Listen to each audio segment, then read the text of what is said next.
Assalamualaikum warahmatullahi wabarakatuh. Kami dari kelompok grup C, sesi A3, akan mempresentasikan tentang praktikum mikrobiologi modul 1 dengan judul sterilisasi dan pembuatan zat. Saya Bagus Ibnu Hiban, NPM 19035. Saya Nur Komariah dengan NPM 19036. Apa yang dimaksud dengan sterilisasi dan pasteurisasi? Sterilisasi itu merupakan suatu proses untuk mematikan semua mikroorganisme yang terdapat pada media yang ingin disterilisasi. Terdapat beberapa cara yang digunakan untuk sterilisasi. Ada sterilisasi dengan menggunakan panas, sterilisasi bahan kimia, dan sterilisasi dengan penyaringan. Sedangkan pasteurisasi itu merupakan teknik sterilisasi yang biasa digunakan jika larutannya mudah rusak apabila terkena suhu tinggi, atau lebih tepat digunakan untuk susu atau produk yang berasal dari susu. Pasteurisasi tidak membunuh semua mikroorganisme, namun menguranginya saja sehingga akan lebih tahan lama saat disimpan.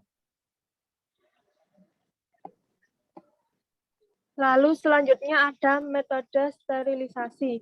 Yang pertama ada sterilisasi dengan panas lembab.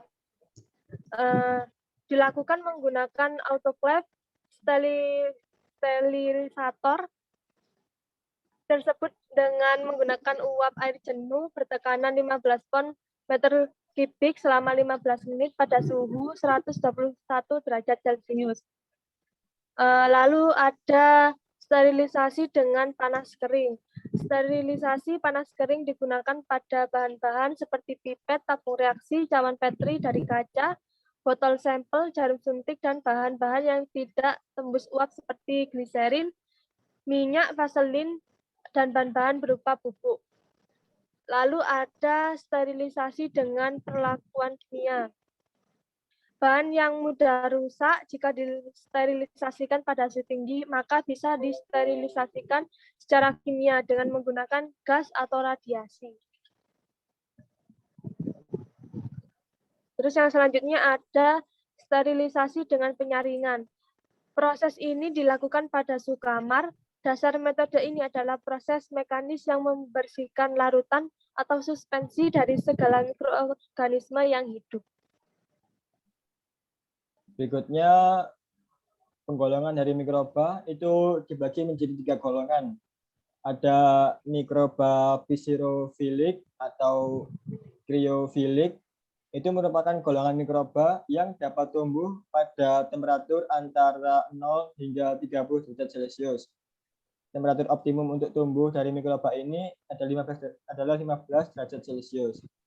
Lalu ada mikroba mesofilik, itu merupakan mikroba yang mempunyai temperatur optimum pertumbuhan antara 25 hingga 37 derajat Celcius.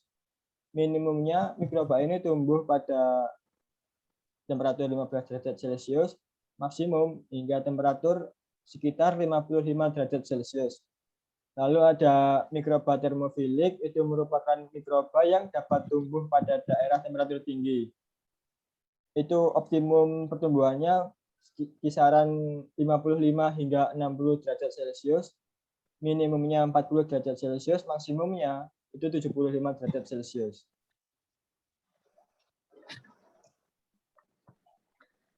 Lalu ada prinsip hot air oven dan autoclave. Autoclave atau autoclave merupakan alat sterilisasi berbagai macam alat dan bahan yang digunakan dalam praktikum mikrobiologi dengan menggunakan uap air panas bertekanan. Tekanan yang digunakan pada umumnya yaitu 15 PSI atau 1 atm dengan suhu 121 derajat Celcius. Lalu yang berikutnya ada oven. Oven di sini berfungsi sebagai alat sterilisasi dengan prinsip panas kering. Umumnya alat yang disterilisasikan dengan oven adalah alat gelas seperti cawan atau pipet. Sterilisasi dapat dilakukan pada suhu 60 sampai 180 derajat Celcius selama 0, sampai 3 jam. Berikutnya adalah faktor-faktor yang mempengaruhi sterilisasi. Yang pertama, faktor waktu. Dengan durasi yang minimum pada sterilisasi itu sangat dibutuhkan untuk membunuh semua mikroorganisme. Yang kedua ada temperatur. Faktor temperatur, suhu disesuaikan karena perbedaan jenis bahan dan alat yang akan disterilkan.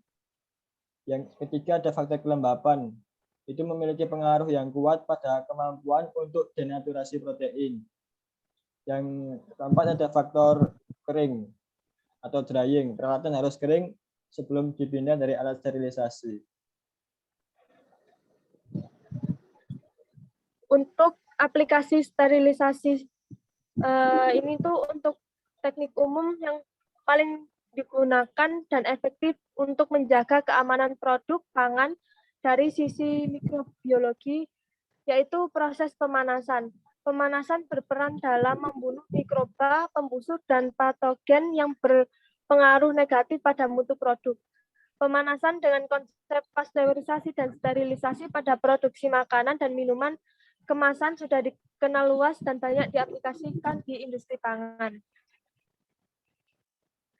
Alat dan bahan yang akan disterilisasikan pada percobaan ini adalah tabung reaksi, petri dish, kaca preparat, dan juga Erlenmeyer.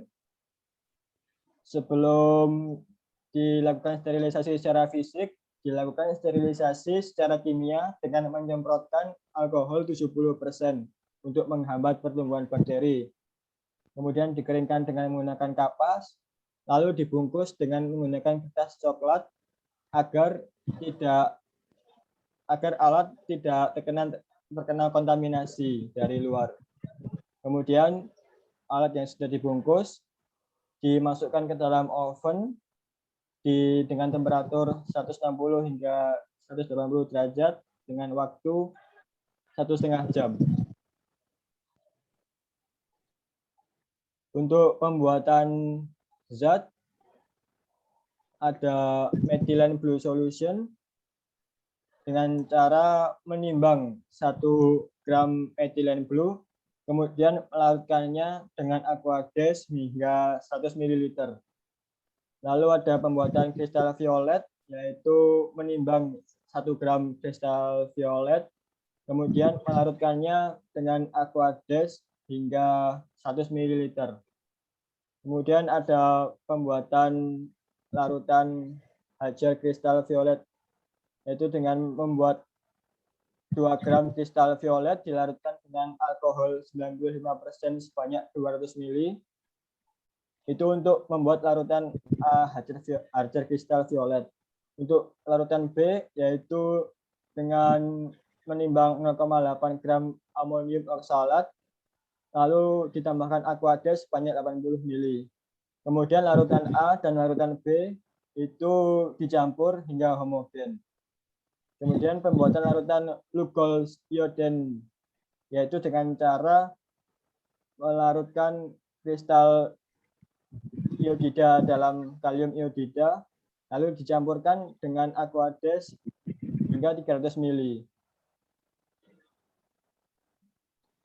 Lalu ada pembuatan zat asid alkohol dengan cara mengambil HCl 37% sebanyak 2 ml, lalu dicampurkan dengan alkohol 95 derajat.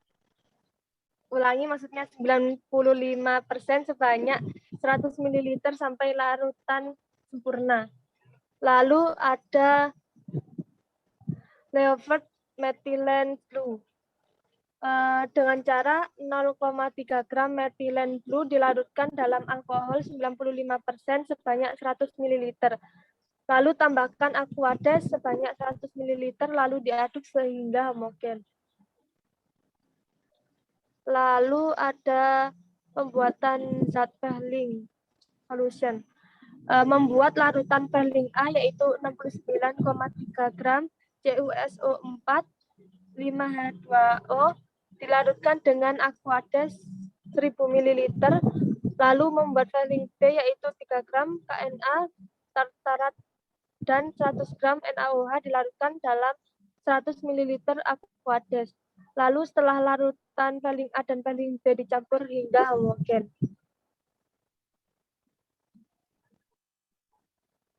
Sekian penyampaian dari kelompok kami. Kurang lebihnya mohon maaf. Terima kasih. Wassalamualaikum warahmatullahi wabarakatuh.